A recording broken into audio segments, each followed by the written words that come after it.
जिन लोगों की मृत्यु हो जाती है तो उनके साथ क्या होता है, आज मैं इस कथा में बताने जा रहा हूं।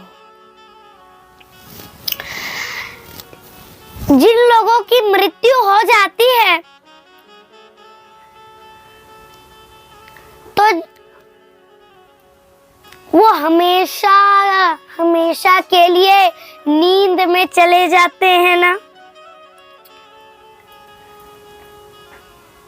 सोचिए, व्यक्ति कल गद्दे में सोया, आराम नहीं मिली, और आज लकड़ियों के बिस्तर में सो रहा है, सोते रह गया। जब मनुष्य मरता है तो उसे कहाँ ले जाया जाता है? शमशान घाट में। और जब उनकी शरीर को जलाया जाता है तो आत्मा उस शरीर से बाहर आ जाती है।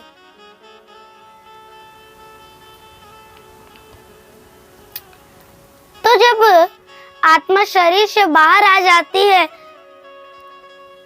तो आत्मा सोचती है, काश मैं जलते क्या पता कि ये शरीर फिर से ठीक हो जाए, जिंदा हो जाए, ताकि मैं इस शरीर के अंदर जा सकूं। आत्मा, लाश जलता है तो आत्मा उस लाश के चारों तरफ घूमते रहती है कि कभी आग बुझ जाएगी तो शरीर बच जाएगा, तो मैं इस शरीर में फिर से घुस जाऊं और इंसान जीवित हो जाए। आत्मा यही चाहती है। लेकिन यमदेव के दूत उसे घेरे रखते हैं, उस आत्मा को उस शरीर के अंदर जाने नहीं देते हैं। और जब लाश जल करके राख हो जाता है तो सिर्फ कंकाल बचती है ना। तो उस कंकाल के जो सर का रहता है, हड्डियां, उस सर को यदि कोई अलग कर देता है शरीर के हड्डियां से तो एक बहुत बड़ा धमाका होता है। वो धमाका का जो साउंड होता है, आवाज सुनाई देती है, वो किसी को सुनाई नहीं देती, केवल उस आत्मा को सुनाई देती है। अब जो वो धमाका हो जाता है तब आत्मा बहुत चिंतित हो जाती है, बहुत दुखी हो जाती है, मनी मन रोने लगती है कि अब कोई फायदा नहीं इस शरीर के अंदर जाने में। अब जब शरीर का सर का हड्डी कंकाल से अलग हो गया है तब तो अब जाना असंभव है।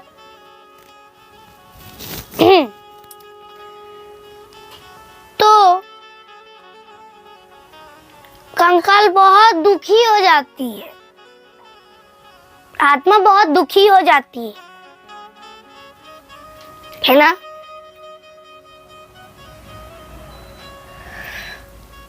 तो फिर जब लाश जल करके राख हो जाती है तब आत्मा शमशान घाट में 1 घंटे तक के लिए रहती है। जब लाश जल करके राख हो जाती है तो सारे लोग, परिवार के सारे सदस्य, सारे लोग जो भी होते हैं ना, वो सब क्या करते हैं? लौटने लगते हैं। और आत्मा उनसे चिल्लाती है, रुको, मुझे यहाँ पे डर लग रहा है, अकेले मुझे यहाँ छोड़ करके कहाँ जा रहे हो? कोई तो आत्मा की बात सुन नहीं पाता, आत्मा की बात तो कोई सुन नहीं पाता है और आत्मा दुखी हो जाती है, डरने लग जाती है ना। आत्मा सोचती है ये सब मुझे रोकने के लिए मुझे छोड़ करके कहाँ जा रहे हैं। तो आत्मा उन लोगों का पीछा करती है। इसलिए जो भी व्यक्ति मर जाते हैं तो उनके परिवार वाले, जब लाश जल जाती है, जल के राख हो जाती है, तो परिवार वाले घर वापस लौटते हैं तो पीछे मुड़ करके कभी नहीं देखते हैं, क्योंकि उनके पीछे पीछे आत्मा जाती है। यदि कोई पीछे मुड़कर देख लिया तो आत्मा उनके संग ही उनके घर तक चली जाती है ना।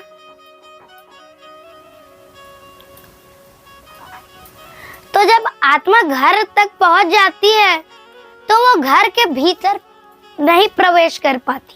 क्यों? क्योंकि जो मर जाते हैं उसके परिवार वाले जब घर के अंदर जाते हैं लाश जला करके, तब वो लोहा को छू करके प्रवेश करते हैं। क्यों? क्योंकि यदि कोई मर जाते हैं परिवार के सदस्य तो सारे परिवार वाले लोहे छू करके घर के भीतर इसलिए जाते हैं क्योंकि लोहा छूते हैं तो वो आत्मा घर के अंदर प्रवेश नहीं कर पाती है।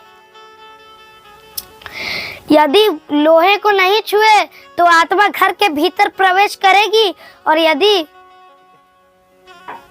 घर के भीतर रहेगी आत्मा तो वो प्रेत बनकर सबको डराएगी, प्रेत बनकर रहेगी, है ना।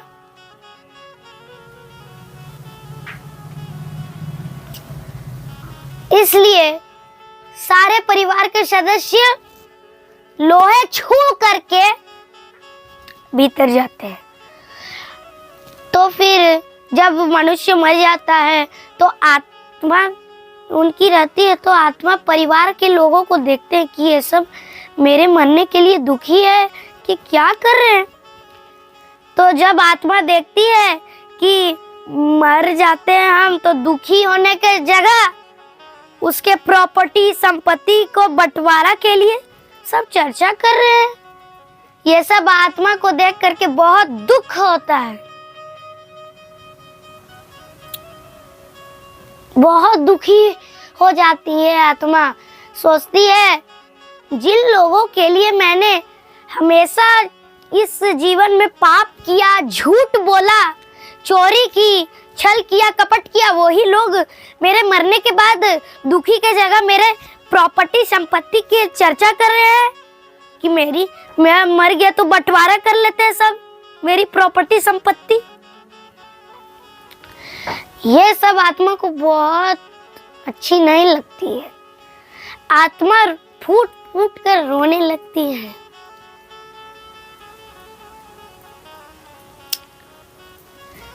जो पापी मनुष्य होते हैं और जब मर जाते हैं तो उन्हें यमलोक ले जाया जाता है। यमदेव के दूत आते हैं, लेकिन उसे 1 घंटे के लिए छोड़ देते हैं कि तुम जाओ पहले देख लो। तो आत्मा ये सब देखती है तो उसे ये सब अच्छा नहीं लगता है। जब ये सब मरने के बाद आत्मा को ये सब कष्ट झेलना पड़ता है, कष्ट सहना पड़ता है, दुखी रहना पड़ता है, वहीं से नर्क की सीढ़ियां स्टार्ट हो जाती है। समझ लीजिए कि आप नर्क में जा रहे हैं, नर्कवासी है। और जब पुण्य करते हैं, अच्छे व्यक्ति होते हैं, उन्हें यम के दूत कभी नहीं छूते। उन्हें यम के दूत आदर से बातें करते हैं। फिर उनके लिए एक विमान आता है, वो उस विमान पर चढ़ के वैकुंठ धाम को चले जाते हैं।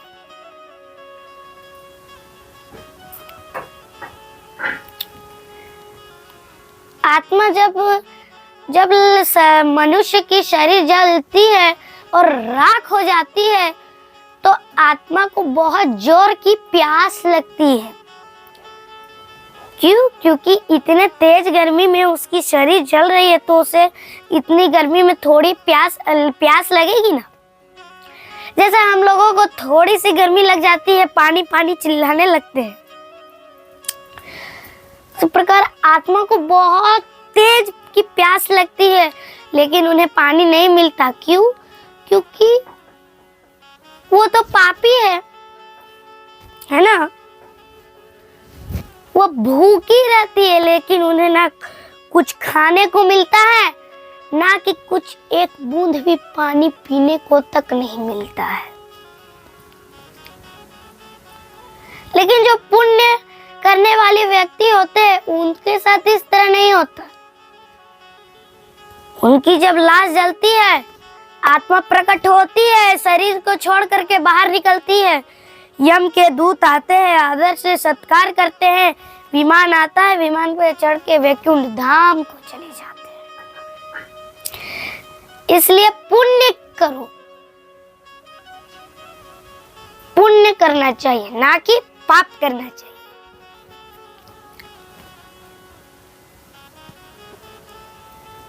तब आत्मा को समझ में आ जाता है कि इस कलयुग में कोई अपना नहीं है। जिस अपने के लिए मैंने कपट किया, पाप किया, छल किया, चोरी की, झूठ बोली, वही मेरे मरने के बाद संपत्ति को बंटवारा करने चाह रहे हैं।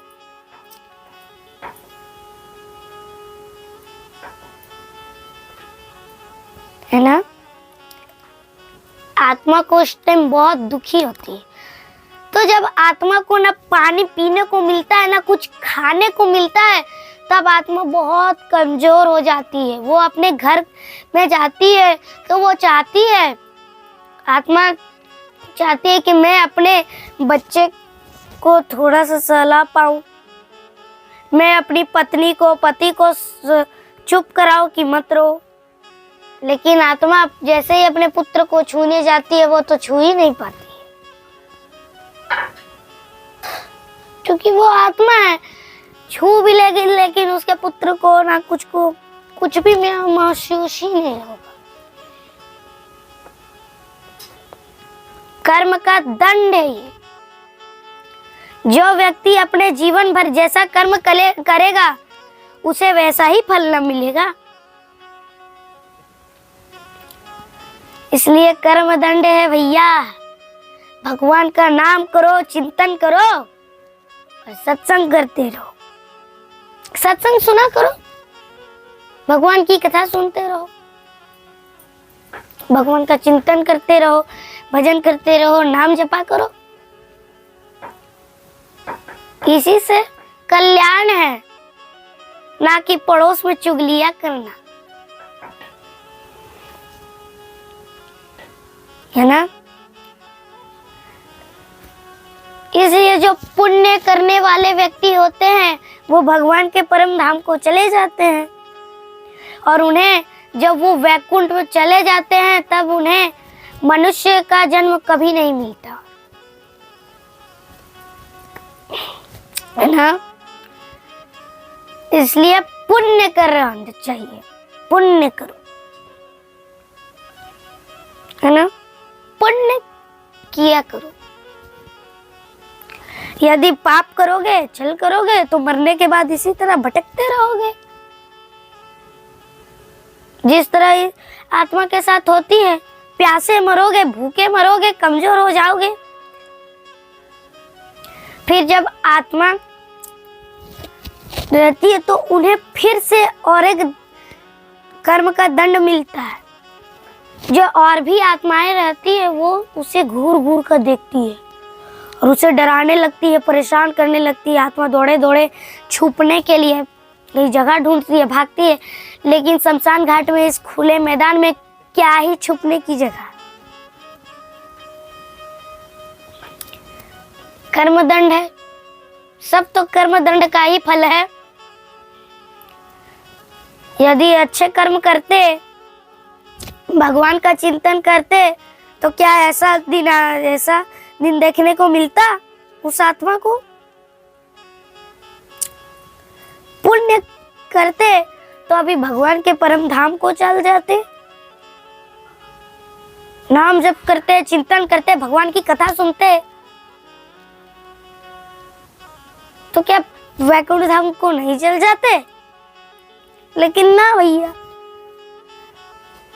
अपने परिवार के मोह में ये मोह सबसे बड़ा कारण है कलयुग का। मोह अपने भी रहे, लेकिन मोह किसी के ऊपर ना करना, वरना पछताते रहोगे। मोह के चलती ही ना अपने अपनों से मोह किया, तो मोह के चलती उन्होंने कहा तो पाप कर लिया, चोरी कर ली, कपट कर ली, झूठ बोल दिया।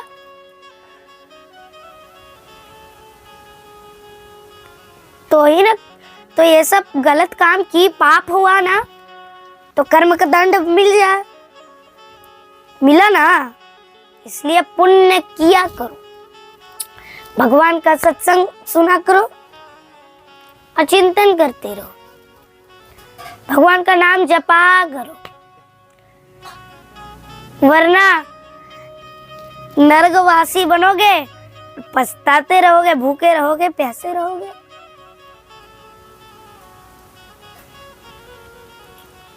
और एक बात बताता हूँ, जब आत्मा नरक में चल जाती है जब आत्मा नरक में चल जाती है ना, तो बहुत बड़ी सीढ़ियाँ होती है और सीढ़ी के ऊपर बहुत बड़ी मटके रहती है। मटके में ढेर सारा भोजन रहता है। तो जो स्वर्गवासी रहते हैं, वैकुंठवासी रहते हैं, वो तो उस मटके तक पहुंच जाते हैं और भोजन पा लेते हैं, लेकिन जो नर्क में रहते हैं वो उस मटके तक कभी भी नहीं पहुंच पाते।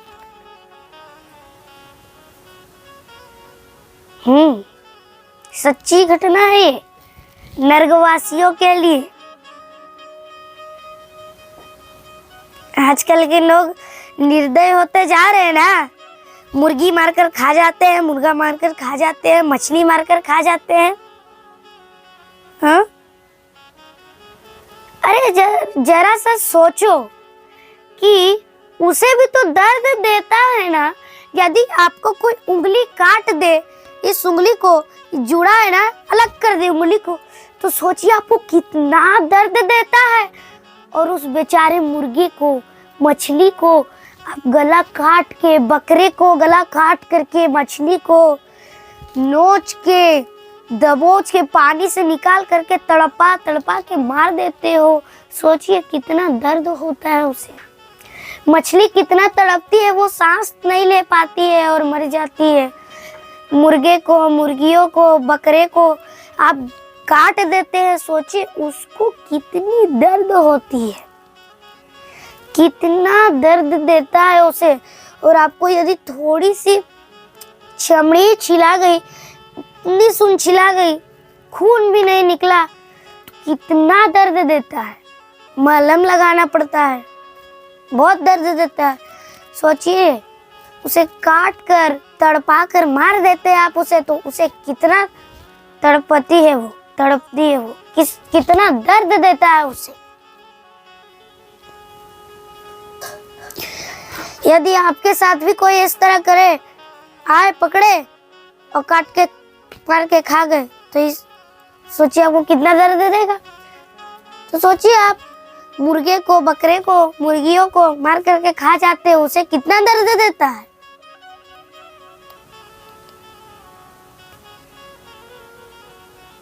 है ना? इसलिए पुण्य करो, मांस मदिरा कदापि ना खाओ। कलयुग के 5 ठेके हैं। पहला है जुआ, दूसरा है मदिरा, दारू, तीसरा है मांस, चौथा है सोना,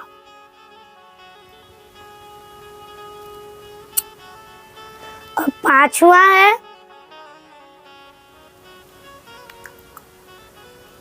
है जो पराय स्त्री को, पराय पुरुष को नजर डालते हैं, वो है वेश्या।